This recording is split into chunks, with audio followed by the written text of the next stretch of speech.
안녕하세요. 모든 상황 속에서 주님을 찬양합니다. 이 아침에 특별히 코비드 사태로 인해 힘든 시간을 보내고 계시는 하늘의 성도님들께 주님의 돌보심과 평안을 빌며 문안드립니다. 오늘은 길 밖의 길이라는 제목으로 묵상 말씀을 나누려 합니다. 오늘 묵상을 통해 소망의 하나님을 만나고 다시금 힘과 용기를 얻어 믿음의 경주를 완주하기를 소원합니다.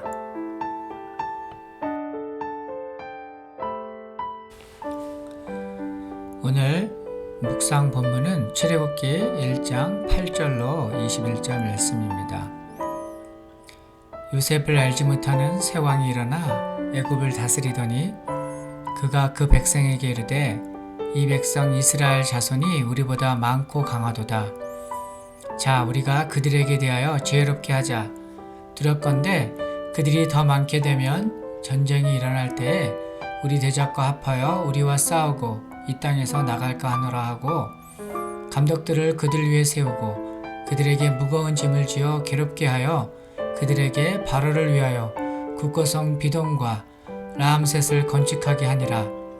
그러나 학대를 받을수록 더욱 번성하여 퍼져나가니 애굽 사람이 이스라엘 자손으로 말미암아 근심하여 이스라엘 자손에게 이를 엄하게 시켜 어려운 노동으로 그들의 생활을 괴롭게 하니 곧 흙 이기기와 벽돌 굽기와 농사의 여러 가지 일이라. 그 시키는 일이 모두 엄하였더라. 애굽 왕이 히브리 산파 시브라라 하는 사람과 부하라 하는 사람에게 말하여 이르되 너희는 히브리 여인을 위하여 해산을 도울 때에 그 자리를 살펴서 아들이거든 그를 죽이고 딸이거든 살려두라. 그러나 산파들이 하나님을 두려워하여 애굽 왕의 명령을 어기고 남자 아기들을 살린지라.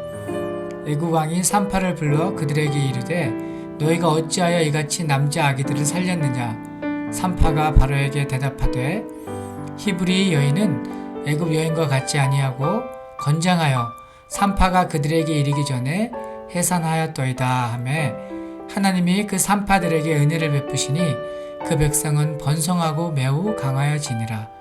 그 산파들은 하나님을 경외하였으므로 하나님이 그들의 집안을 흥왕하게 하신지라.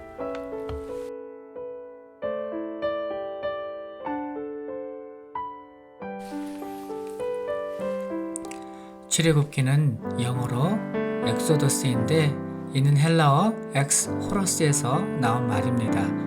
그 뜻은 영어로 out of way, 번역하면 길을 벗어났다 또는 길 밖에 있다로 번역할 수 있습니다. 그래서 어떤 학자는 엑소더스를 죽음을 뜻하는 별세라고 해석하기도 합니다. 그러니까 출애굽기는 하나님의 백성들이 길 밖에 길에 서 있다는 것을 알려줍니다. 길 밖의 길은 우리 입장에서 보면 우리가 갇혀 살아가는 이 세상의 길이 끊어진 것이고 길이 보이지 않아 낙심되고 두려운 것입니다. 그런데 하나님의 입장에서 보면 길 밖의 길은 이 세상의 길이 끝났을 때 하나님이 여시는 또 다른 길, 새롭고 더 나은 길입니다. 이렇듯 출애굽기는 인생의 끝자락에 서 있는 하나님의 백성들을 위한 책으로 다 죽게 되었을 때 그들의 구원이 되신 여호와 하나님을 증거하는 내용으로 채워져 있습니다. 하나님의 시각은 사람과 다릅니다. 이사야서 55장 8절과 9절에서 이르기를 이는 내 생각이 너희 생각과 다르며 내 길은 너의 길과 다름이니라. 여호와의 말씀이니라. 이는 하늘이 땅보다 높음 같이 내 길은 너의 길보다 높으며 내 생각은 너의 생각보다 높음이니라.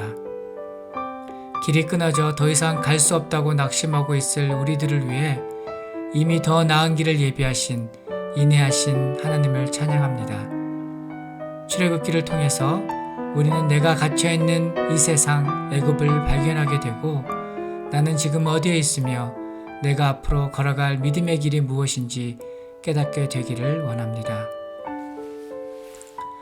출애굽은 요셉이 죽고 시작되는데 그 땅 애굽에서 이스라엘 자손은 생육하고 불어나 번성하고 매우 강하여 온 땅에 가득하게 되었습니다. 이스라엘 백성들이 7년간의 기근을 통해서 이제는 먹을 것도 없고 살 소망이 끊어졌을 때 하나님은 그들을 애굽 땅으로 인도하셨습니다. 죽은 줄만 알았던 아들 요셉이 총리가 되어서 그들을 돌보는데 먹을 것을 주고 그들이 거류할 고센 땅을 주어 그들을 구원하여 살게 해 주었습니다. 그렇게 이스라엘 백성의 살 길은 그들이 길이라 여겼던 그 길이 막히고 그 길 밖에서 열렸던 것입니다. 이스라엘이 처음에 애굽 땅으로 내려갔을 때 그들은 70명이었습니다. 그런데 시간이 얼마간 흐르자 장정만 60만 명으로 불어납니다. 여기에 노약자와 부녀자를 포함하면 적어도 200에서 300만 명은 좋게 되는 어마어마한 숫자입니다. 이 같은 규모는 하나의 독립국가를 형성하기에 충분한 수였습니다. 애굽 땅에서 하나님은 그의 백성을 기르며 번성케 하셨고 이제는 하나님의 시간표대로 그곳에서 하나님은 또 다른 길을 여시는데 다시 그들을 인도하여 가나안 땅으로 나오게 하십니다. 애굽 왕 바로는 이스라엘의 수가 많음을 보고 두려워하였습니다.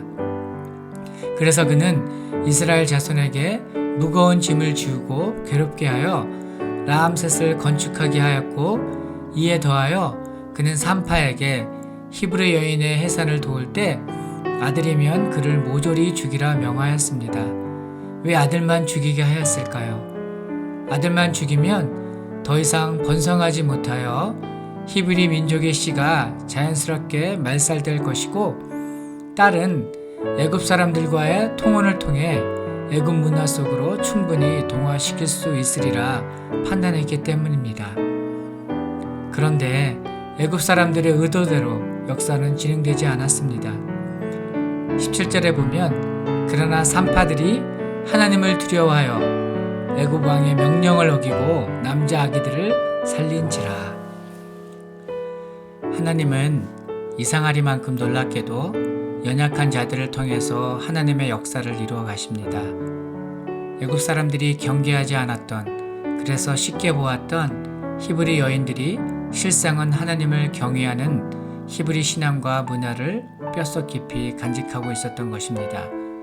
그리고 이들을 통해 수많은 위기 상황을 극복하며 하나님을 섬기는 히브리인들의 정체성은 이어져 왔습니다. 하나님은 히브리 산파들을 통해 멸절당할 위기에 처한 이스라엘 민족을 구원하시는데 이 과정에서 비록 히브리 산파들이 바로에게 거짓 보고를 했을지라도 그것은 그들이 바로보다 하나님을 더 두려워한 데서 비롯된 믿음의 행위였기 때문에 하나님은 이들에게 은총을 베푸십니다. 성경은 애굽 왕의 이름을 기록하지 않습니다. 오직 히브리 산파 시브라와 부하의 이름만 기록하고 있는데 이는 하나님께서 이 둘의 이름을 영원히 기억하신다는 의미입니다. 이 땅에서 내 지위가 무엇인지는 하나님께 하등 중요하지 않습니다. 하나님은 누가 그를 경외하는지를 살펴보시고 그런 자를 기억하시고 높이십니다. 이처럼 하나님은 하나님을 경외하는 자들을 통해 살 소망이 끊어진 길 너머에 새로운 길을 내시고 상황을 반전시켜 전화 위복의 기회로 삼아 더욱 번성케 하시고 흥왕케 하십니다.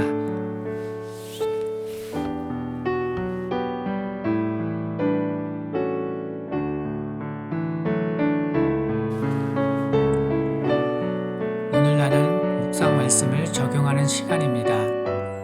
우리 앞에 길이 막혔다는 것이 오히려 길 밖에 길을 내시는 하나님을 만나고 영원한 영광을 얻는 축복의 순간이 될 수 있습니다. 그리고 하나님의 영광은 하나님을 경외하여 생명을 살리는 일에 순종하는 작은 자들을 통해 이 땅에 이루어짐을 기억하며 지금 고난 중에 있는 우리 지체들을 돌아보아 위로하고 격려하여 솟아나게 되기를 원합니다.